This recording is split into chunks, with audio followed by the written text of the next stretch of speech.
Hello, my name is Drew Sandesara, and today I will be reviewing the film Three Idiots. The film is directed by Rajkumar Hirani and was released in 2009 and stars Amir Khan as Rancho, Madhavan as Farhan, Sherman Joshi as Raju, Kareena Kapoor as Pia, and Bomin Irani as Virashashrabade, more often known as Virus.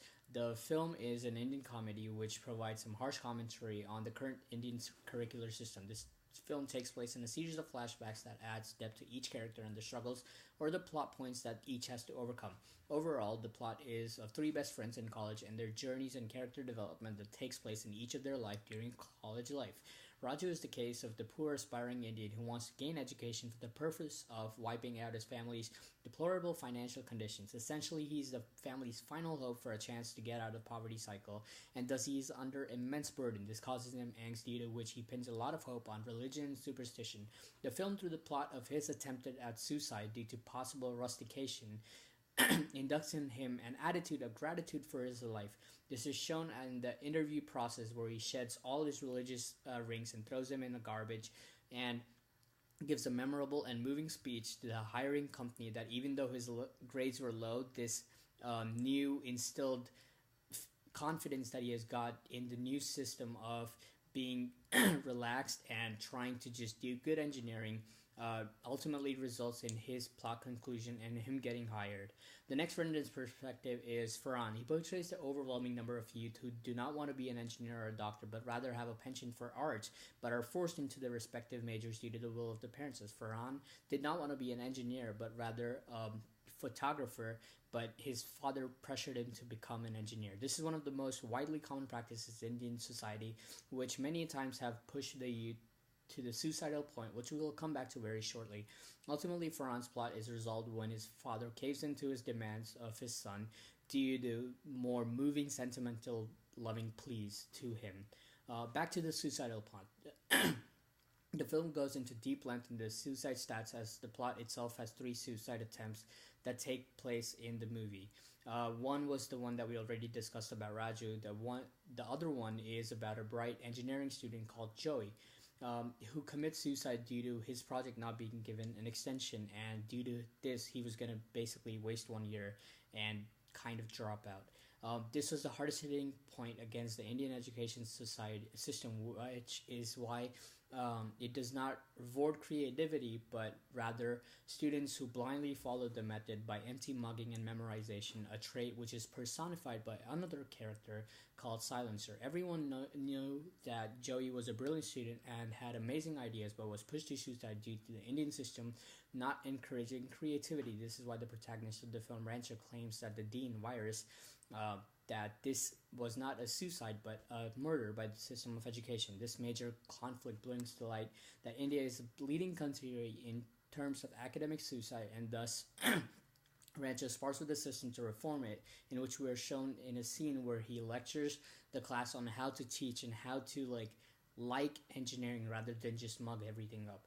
Pia, who is the daughter of Virus, falls in love with Rancho but does not have a lot of plot role other than lecturing her dad, Virus, as he was also the cause of his son's death, because he also did not want to be an engineer and thus gave his life by jumping off a local train.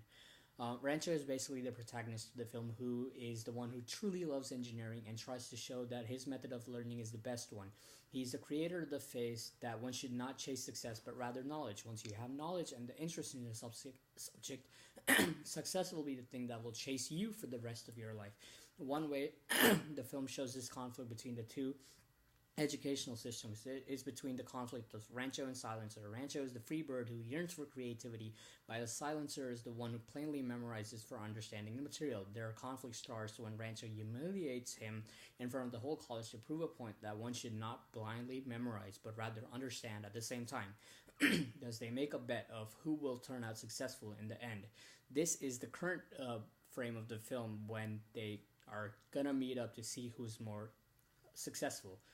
While the college days were in flashbacks. Thus, we see regarding the plot is that Silencer has become very wealthy businessman and all of the spoils in the world. He's on a trip to India to make a deal with the world-renowned scientist named Funsuk Wangde, who has 400 patents under his name and is sought after by every company on the planet. But in this trip, they decide to meet up with Rancho. In the plot, they find out that his name is not Rancho, but rather he was a poor servant's boy who teaches now at a remote terrain school. This makes Silencer arrogant that he was more successful while Rancho cleans babies' diapers. This makes, but the huge plot twist at the end is that Rancho's original name is Feng Shui Wang, the real successful scientist, and this is the way of the film to say that the creative part is always better. This was a plot conclusion. There was also a plot conclusion for the grumpy Professor Virus at the end when he basically calls Rancho an excellent student and names him the student of the year. Also, he makes sure that his grandson is not forced to become an engineer, but can become whatever his heart's desire. This is the end we have for the plot conclusion from all sides, like a traditional Bollywood films. There are also a lot of great symbolisms in the film, but I'm going way over time, but I still want to get this in. There's a scene where Rancho basically delivers a baby by using all sorts of electrical creations at the point of the movie where there is no electricity because there's a great deluge of rain, which has cut off the ambulance service. It is at this time he shows his true inner genius as an engineer when he makes these cool devices and delivers a baby with a vacuum cleaner without electricity. This is the scene where he proves that his way is right and Dean Virus hands him the pen of excellence, which is a symbol of approval and passing down the baton from one generation to another. You could see the lighting change in the back of the scene that changes from a nighttime overnight rain to crisp morning daylight, showing a new era of dawn. Overall, this was an excellent film, beautifully narrated from scene to scene and with smooth jumping from different timelines. The Bollywood dance sequences were purely used as fillers and did not add any value to the film. The romance plot was also only there to show that the good guy did the girl. Also, there is one kiss scene which shows the evolution of Bollywood cinema from the early censorship days. Finally, the film was very well received by the public due to its family-friendly nature and the beautiful inbuilt message which justified why it became the most grossing Bollywood film and smashed box office collections.